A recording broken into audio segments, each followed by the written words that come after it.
Most men will never save their marriage for one simple reason.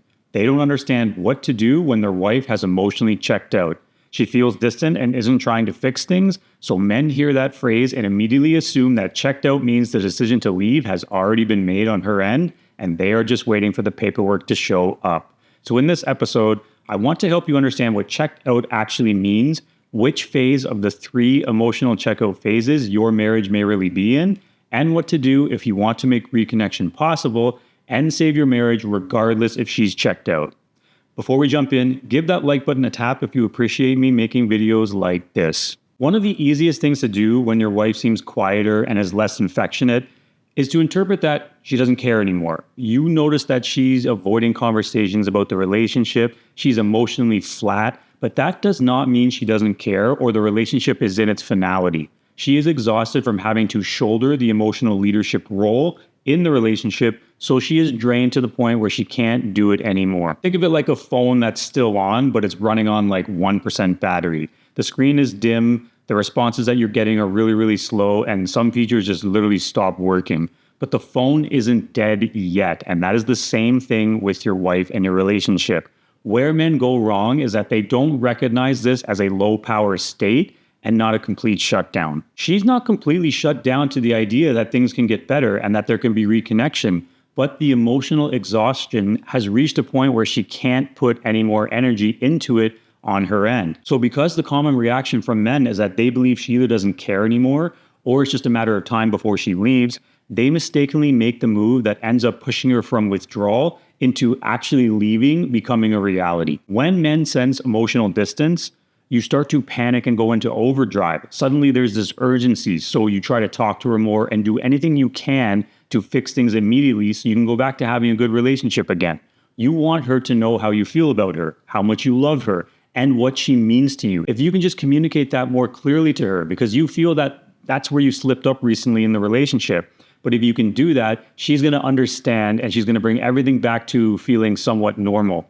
But you have to understand it from her perspective. It feels destabilizing. Imagine being emotionally overwhelmed, which is what she is right now, and then having someone shake you and be like, hey, wake up. We need to talk about this and fix this right now. It just adds to the emotional disconnect and puts pressure on, making it the fastest way to deepen her shutdown. The shaking of her is not going to help you get reconnection.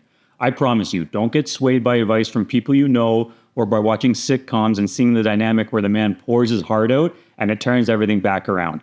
That is fictional TV for a reason, and it doesn't matter if it's a marriage or a long-term relationship. The label doesn't matter. The understanding of women and how they operate emotionally crosses any legal status or relationship title. I just want to give you a quick story to solidify why pouring your heart out to try and get her to reconnect absolutely does not work. In my younger years, I was in a long-term relationship that lasted around 6 years. Nothing drastic happened, but I knew I was being complacent, but I also didn't know anything about women and how to be a masculine leader. I was definitely the nice guy, and I got pretty far on just being funny and charming, but that eventually runs its course when you're not leading the relationship properly. In this particular relationship, my complacency led her to losing attraction slowly over time, to a point where we were arguing a lot, and I was frustrated because to me it seemed simple. We both loved each other, so why can't we just work on it and work it out? What I didn't understand was emotionally she was drifting away. And it was frustrating to her as well because subconsciously she still loved me but didn't understand why she was feeling that way and starting to become disconnected. It got to a point where she finally broke up with me, and of course, being the nice guy in a scarcity mindset, I started pleading and begging and trying to do anything I could to convince her that it was a mistake. And I didn't learn for a long time because this was exactly how I lost my ex-fiance when she started to disconnect emotionally from me as well. But in this earlier long-term relationship, when she was finally breaking up with me, I panicked and concluded that I was being complacent. I didn't do as many special things as I did in the beginning of the relationship, and I wasn't telling her how much I cared because I subconsciously was just going through the motions and I was content. So what did I do? I told myself she's going to know how I feel and it's going to make things better. I took out a sheet of paper, I came up with 100 unique things I loved about her and wrote it on the front and back. We were living apart after she said she wanted to break up, and I dropped the paper into her mail slot in her building and I drove away and I texted her that I left something in the mail for her. So I'm sitting there thinking, this is great. I was expecting to get that happy text message saying how much she loves me and appreciated it, telling me to come over, like you see in all the TV and movies. It's going to clear everything up. My phone buzzed about 10 minutes later with her text message, and it said, ... what is this? It was brutal. Like, she was actually mad at me. The breakup stood, and we basically never saw each other again. So believe me when I tell you, convincing her how much you love her is not going to work. So I want to get into the 3 phases of emotional checkout, because not all emotional withdrawal is the same. Confusing the 3 phases can cause you to put more damage on your relationship. Phase 1 is the overwhelm phase. This is where she's still emotionally present, but she's just tired. Think of it like the pregame phase. She still cares and feels, but she's drained from the unresolved tension or emotional labor that has ended up nowhere with you. This is a highly reversible phase. Phase 2 is the detachment phase. This is where most men find themselves and then misread it. This is where her emotions are starting to numb from tiredness and she starts to avoid more and more. The disengagement level is starting to increase on her end because she's spending all this emotional energy to feel, and it's becoming way too costly on her. This phase is still reversible, but timing matters a lot more. Phase 3 is the narrative lock-in phase. This is where the internal story solidifies and it starts confirming to her that this cannot work, she's already tired, and some of the worst words we ever hear as men, I'm done.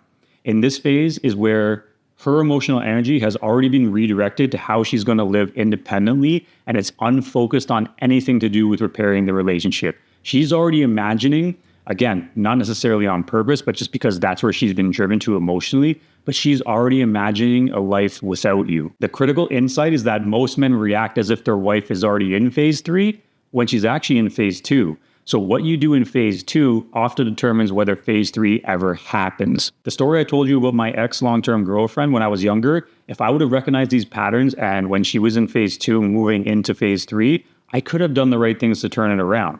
So what are those right things you can do to reopen her emotional availability? Well, you know now that reconnection doesn't start with pouring out your feelings or trying to force closeness. You have to start providing relief to all the emotional heaviness that she's been dealing with, where she feels all alone in that sense. This means because she is checking out or is checked out emotionally, she doesn't need to feel managed by you. But what she does need is the emotional environment to feel lighter and safer. This is where emotional leadership matters in your presence, because emotional safety is the cornerstone to her being able to consider reconnection.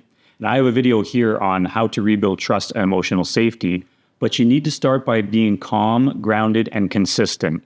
I get on the surface that it seems almost oversimplified, and yes, there are communication nuances that you need to also build up skill-wise and understand how feminine emotions work, but even just as a starting point, it can change the relationship environment by not pressing her and actually being calm instead. You have to know that just because you change your approach and start being grounded, you will most likely not get the immediate results you want.